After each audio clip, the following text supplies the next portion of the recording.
उत्तरार्क आदित्य की कथा को सुनने से घर के संकट मुक्त होते हैं, परेशानी दुख से मुक्ति मिलती है और घर में शांति मिलती है। ऐसे शास्त्रों में जो उल्लेख हैं, ऐसे उत्तरार्क आदित्य की कथा को हम सुन रहे हैं।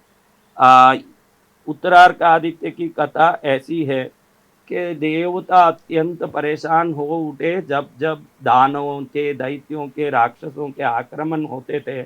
ऐसे मालूम नहीं पड़ता था कि ये आक्रमण कब होगा और किस प्रकार होगा और किस प्रकार से आक्रमण करके ये दैत्य, दानव, राक्षस आदि परेशान करेंगे। अचानक आके आक्रमण करने वाले दैत्य, दानव, राक्षस आदियों से परेशान होने वाले देवताओं ने सोचा ये कभी भी अचानक टपक जाते हैं और हमको किसी प्रकार से हैरानी में डाल देते हैं, परेशानी में डाल देते हैं।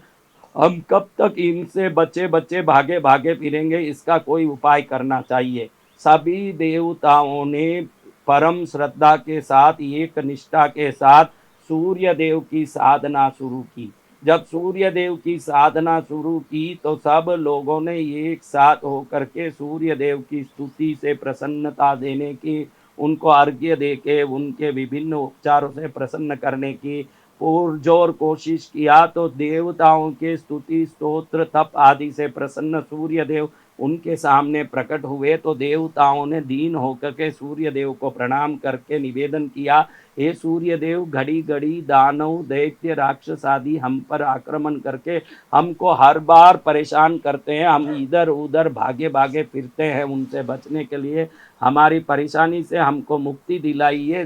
राक्षसों से, दैत्यों से, दानवों से विजय के लिए हमें आशीर्वाद दीजिए। तब सूर्य देव ने अपने शरीर से, अपने अंश से एक पत्थर निकाला और वो पत्थर देवताओं को देते हुए कहा कि इस पत्थर से मेरी एक मूर्ति विश्वकर्मा को बोल के बनवाओ। तुम सब काशी जाओ, काशी जाके वहां पर ये मूर्ति को बनवा के स्थापित करो और इस मूर्ति की पूजा करो। इस मूर्ति को बनाते समय जो जो पत्थर के टुकड़े बच जाएंगे, वो टुकड़े तुम्हारे लिए सर्वोपयोगी काम आएंगे। उन टुकड़ों के अस्त्र शस्त्र बनेंगे। उन अस्त्र शस्त्रों की शक्ति ऐसी होगी कि देव, दानव, राक्षस आदि तुम्हारे सामने भी नहीं खड़ पाएंगे। ये मेरे आत्मा अंश से निकले हुए पत्थर के प्रस्तर टुकड़े तुम्हारे अस्त्र शस्त्र बन के तुमको विजेता और अजय बना देंगे। तुम जाओ काशी में मेरी मूर्ति स्थापित करके पूजा करो, तुम्हारा सदा मंगल होगा और विजय होगा। ऐसे सूर्य देव ने वरदान दिया। देवताओं को सभी देवता प्रसन्न होके सूर्य देव की कृपा प्राप्त करके सूर्य देव के अंश से, उनके शरीर से प्रकट उस पत्थर को लेके काशी गए। काशी में विश्वकर्मा को बुला के एक अद्वितीय मूर्ति बनवाई। मूर्ति भगवान सूर्य की जो बनी, उससे जो बचे टुकड़ों से देवताओं के अस्त्र शस्त्र बने।